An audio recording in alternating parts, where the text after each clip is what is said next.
एक सफेद शर्ट, खाकी निकर और हाथ में लाठी। ये हैं वो शख्स जिनकी छवि सिर्फ शाखा तक सीमित नहीं बल्कि हिंदुस्तान की राजनीति के हर कोने में गूंजती है। कभी अनुशासन का प्रतीक, कभी विवादों का बवंडर और कभी हिंदू राष्ट्र का सपना देखने दिखाने वाला संत। जी हाँ दोस्तों, हम बात कर रहे हैं राष्ट्रीय स्वयंसेवक संघ यानी आरएसएस के सर्वोच्च प्रमुख डॉक्टर मोहन भागवत की, जिन्हें संगठन में सरसंघ चालक कहा जाता है। 11 सितंबर 1950 महाराष्ट्र के चंद्रपुर जिले में पैदा हुए मोहन माधव भागवत का पूरा परिवार ही आरएसएस से जुड़ा रहा। पिता माधवराम भागवत संघ के प्रांत प्रचारक थे और मां मालती बाई महिला शाखा की सक्रिय सदस्य। यानी जब बाकी बच्चे खिलौनों से खेलते थे, भागवत शाखा की परेड और राष्ट्रभक्ति के गीतों में डूबे रहते। यही संस्कार उनके जीवन का ऐसा बीज बने जिसने उन्हें आगे चलकर संघ की सबसे ऊंची कुर्सी तक पहुंचाया। भागवत ने नागपुर से वेटनरी साइंस यानी पशु चिकित्सा की पढ़ाई की। डॉक्टर बन सकते थे, क्लिनिक खोल सकते थे, पैसा भी कमा सकते थे, लेकिन उनका मन इस प्रोफेशन में नहीं रमा। उनकी आत्मा शाखा के मैदान में थी, न कि अस्पताल के ओपीडी में। पढ़ाई छोड़कर उन्होंने तय कर लिया, जिंदगी अब सिर्फ और सिर्फ संघ को समर्पित होगी। और फिर आया इमरजेंसी का तूफान और जेल की सलाखों से निकला प्रचारक। 1975 की इमरजेंसी, जब इंदिरा गांधी ने लोकतंत्र पर ताला जड़ दिया था, तब आरएसएस पर बैन लगा और हजारों कार्यकर्ता जेलों में ठूसे गए। भागवत भी इस आंधी में बह गए, लेकिन टूटा नहीं उनका जज्बा। जेल की सलाखों के पीछे से उन्होंने प्रण लिया, अब उनका हर पल सिर्फ आरएसएस और राष्ट्र के लिए ही जिएगा। 1977 के बाद वो आरएसएस के पूर्णकालिक प्रचारक बने। 1980 और 1990 के दशक में उन्होंने तेजी से तरक्की की सीढ़ियां चढ़ी। प्रांत प्रचारक, फिर मध्य भारत क्षेत्र के प्रभारी, सह सरकारवाहक यानी नंबर 2। उनका तेज दिमाग, सख्त अनुशासन और कड़क फैसले उन्हें बाकी प्रचारकों से अलग बनाते थे। लोग कहने लगे, यह शख्स एक दिन सरसंघ चालक जरूर बनेगा। और आया साल 2009, जब आरएसएस को मिला नया सरसंघ चालक। जब के.एस. सुदर्शन ने स्वास्थ्य कारणों से पद छोड़ा, तो संघ ने मोहन भागवत को सर्वोच्च प्रमुख बना दिया।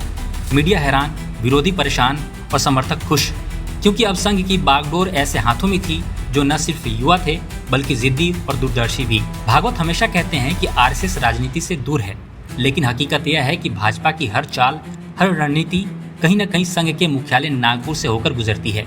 मोदी और शाह की जोड़ी हो या चुनावी प्लानिंग, संघ का आशीर्वाद और भागवत का इशारा बेहद मायने रखता है। लोग उन्हें पर्दे के पीछे से राजनीति का किंग मेकर कहते हैं। भागवत का सबसे बड़ा मिशन है भारत को सांस्कृतिक रूप से हिंदू राष्ट्र बनाना। उनका मानना है कि हिंदुत्व तो कोई धर्म नहीं बल्कि जीवन जीने का तरीका है। उनके भाषणों में भारत माता, संस्कृति और संगठन जैसे शब्द बार बार गूंजते हैं। उनका विश्वास है कि अनुशासन और राष्ट्रभक्ति ही भारत को महाशक्ति बनाएंगे। और अब आते हैं विवादों पर, जहां मोहन भागवत के बयान बने मीडिया की ब्रेकिंग न्यूज। आरक्षण पर उन्होंने जब कहा कि आरक्षण नीति की समीक्षा होनी चाहिए, तो राजनीति में भूचाल आ गया। विपक्ष ने तुरंत तीर चलाया, ये दलितों और पिछड़ों पर हमला है। लेकिन भागवत का तर्क था कि समाज में संतुलन जरूरी है। फिर आया उनका एक और धमाकेदार बयान, संविधान बदल सकता है अगर समाज चाहे तो। बस फिर क्या था, सेकुलर पार्टियां आग बबूला हो गईं और उन्हें लोकतंत्र का दुश्मन बताने लगी। इतना ही नहीं, जब उन्होंने कहा कि भारत में रहने वाला हर भारतीय हिंदू है, तो टीवी डिबेट से लेकर संसद तक हलचल मच गई। कोई बोला यह राष्ट्र की एकता की बात है, तो किसी ने कहा कि यह अल्पसंख्यकों पर हमला है।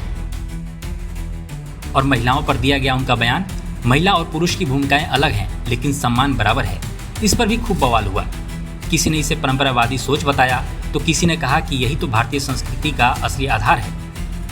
यानी जहां भी भागवत बोले वहां विवाद जरूर खड़ा हुआ और मीडिया की हेडलाइंस ने आग में घी डालने का काम किया।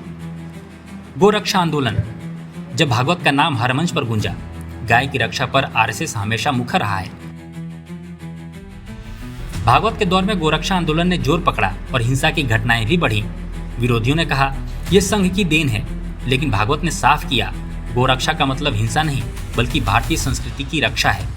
समर्थकों के लिए संस्कृति रक्षक, विरोधियों के लिए सांप्रदायिक नेता।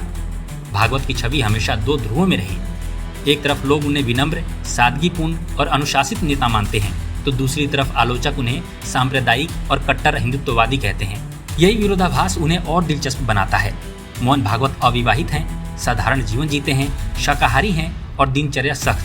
न बंगलों की शान, न कारों का काफिला, बस सादगी और अनुशासन। यही वजह है कि उनके विरोधी भी उनके व्यक्तिगत जीवन पर सवाल नहीं उठा पाते। आज मोहन भागवत आरएसएस के सरसंघ चालक हैं, भाजपा के वैचारिक मार्गदर्शक हैं और भारतीय राजनीति के पर्दे के पीछे का सबसे ताकतवर चेहरा हैं। वो भले ही संसद में न हो, लेकिन सत्ता के फैसले अक्सर उनकी सोच की छाया में लिए जाते हैं। तो ये थी मोहन भागवत की कहानी। डॉक्टर से प्रचारक, प्रचारक से सरसंघ चालक और सरसंघ चालक से राजनीति के छुपे बादशाह तक का सफर। सवाल ये है, क्या भागवत को आप संघ का संत मानते हैं या विवादों का बादशाह? कमेंट में अपनी राय जरूर बताइएगा।